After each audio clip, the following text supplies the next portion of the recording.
Hello दोस्तों, इस video में मैं दो चार्ट्स के बारे में बात करने वाला हूं जो किसी भी टॉपिक पर आपकी अंडरस्टैंडिंग को इम्प्रूव कर सकता है। उसमें में से पहला है फाइमन चार्ट या क्वाड चार्ट और दूसरा है डायरेक्शनल चार्ट। क्वाड चार्ट किसी क्वाड्रिलेटरल की तरह चार हिस्सों में बटा हुआ चार्ट होता है, जिसमें पहले सेक्शन में डेफिनेशन लिखी जाती है, दूसरे सेक्शन में नॉन डेफिनेशन, तीसरे सेक्शन यानी कि नीचे वाले सेक्शन में कुछ एग्जाम्पल्स और चौथे सेक्शन में नॉन एग्जाम्पल्स लिखे जाते हैं।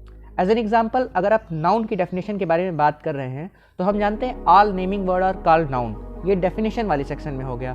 नॉन डेफिनेशन वाले सेक्शन में हमने सोचा कि हाँ यार, जिसका नाम नहीं है वो नाउन नहीं हो सकता है, ठीक है। एग्जाम्पल वाले सेक्शन में नाउन के कोई एग्जाम्पल जिसके जैसे नाम हो, जैसे मोहन, गीता, हिमालय, गंगा, जो भी है आप उस सेक्शन में एग्जाम्पल्स भरिए। तीसरा सेक्शन जो है वो नॉन एग्जाम्पल्स का सेक्शन है, जिसमें से आपको वो वर्ड छापने हैं जिनके नाम नहीं।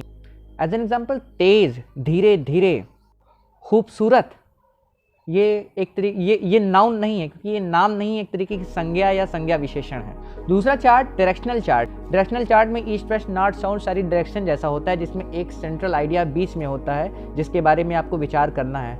नॉर्थ का मतलब होता है कि वो आइडिया किस जगह से आया है, ईस्ट का मतलब होता है उसकी सिमिलर चीज़ें, और वेस्ट का मतलब होता है उसके अपोजिट चीज़ें, और साउथ का मतलब होता है कि उसका वे फॉरवर्ड क्या है, हमें उस आइडिया से और क्या क्या चीज़ें मिल रही हैं और हमें कहाँ पर जाना है। इस चार्ट के एग्जाम्पल के सेंट्रल आइडिया के तौर पर हम सिटीजनशिप के बारे में बात करते हैं कि हाँ, सिटीजनशिप के बारे में अगर नॉर्थ डायरेक्शन यानी कि ऊपर की बात करें कि ये आइडिया कहाँ से आया है। 17वीं सेंचुरी में जो यूरोप में रेवोल्यूशन हुए, उसके बाद Indian freedom struggle, south Africa का 20वीं सेंचुरी का ब्लैक रेवोल्यूशन, उसके बाद ही ये मॉडर्न सिटीजनशिप का ख्याल जो है वो दुनिया में इम्प्लीमेंट किया गया। तो आप वहाँ से एक डायरेक्शन बना सकते हैं कि नॉर्थ से सेंट्रल आइडिया आपके बीच आप नीचे की तरफ आया है। उसके बाद अगर हम ईस्ट की तरफ यानी कि इसके सिमिलर ओपिनियंस की बात करें तो हम पाते हैं कि अगर कहीं पर इक्वल फुल मेंबरशिप होती है, जहाँ पर लोगों को पॉलिटिकल राइट्स, वोट देना और इलेक्शन में कॉन्टेस्ट करना, अगर डेमोक्रेसी है, तो कुछ कल्चरल राइट्स जैसे उनकी वर्नाकुलर भाषा में अध्ययन करना अगर मिला होता है, तो हम मानते हैं कि हाँ, पार्टिकुलर शख्स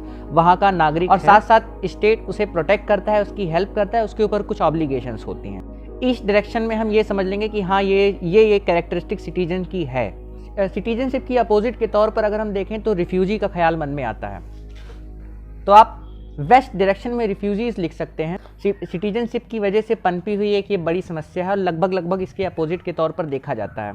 अगर किसी नागरिक को अगर सिटीजनशिप से वंचित कर दिया जाए तो लगभग रिफ्यूजी के सिमिलर हो जाता है। अच्छा ठीक है, अब हम ये समझ गए कि सिटीजनशिप कहाँ से आया है, इसके सिमिलर थॉट्स कौन कौन से हैं, इसके अपोजिट कौन खड़ा है। अब हमें साउथ डायरेक्शन में जाने की जरूरत है, यानी कि अब वे फॉरवर्ड क्या करना है। वे फॉरवर्ड में हम देखते हैं कि हाँ, सिटीजनशिप की डेफिनेशन को थोड़ा सा एक्सपैंड करने की, थोड़ा सा एक्सप्लेन करने की और जरूरत है, क्योंकि सर रिफ्यूजीज तो बनेंगे ही, लोग माइग्रेट करेंगे ही, कहीं ना कहीं अकाल पड़ेगा, कहीं ना कहीं परसिक्यूशन होगा, कहीं ना कहीं कुछ होगा ही, लोग माइग्रेट करेंगे, और जैसे ही लोग माइग्रेट करेंगे वैसे ही लोग की सिटीजनशिप चली जाएगी, लोग स्टेटलेस हो जाएंगे। हाँ, तो समस्या बड़ी है। तो हमें समझ में आया कि साउथ डायरेक्शन में हमें यूनिवर्सल और ग्लोबल सिटीजनशिप के कंसेप्ट की जरूरत है, और साथ साथ यूएन जैसी संस्था में रिफ्यूजी के लिए एक अलग से विभाग की जरूरत है जो सिर्फ उनके लिए काम करे, और शायद वो है भी। आप अगर यूएन के उस संगठन का नाम जानते हैं तो नीचे कमेंट बॉक्स में लिखिए, और रिफ्यूजीज की समस्या के बारे में और समझना चाहते हैं तो कमेंट बॉक्स में लिखिए, मैं उसके बारे में और वीडियोस बनाऊंगा। Thank you for watching my video.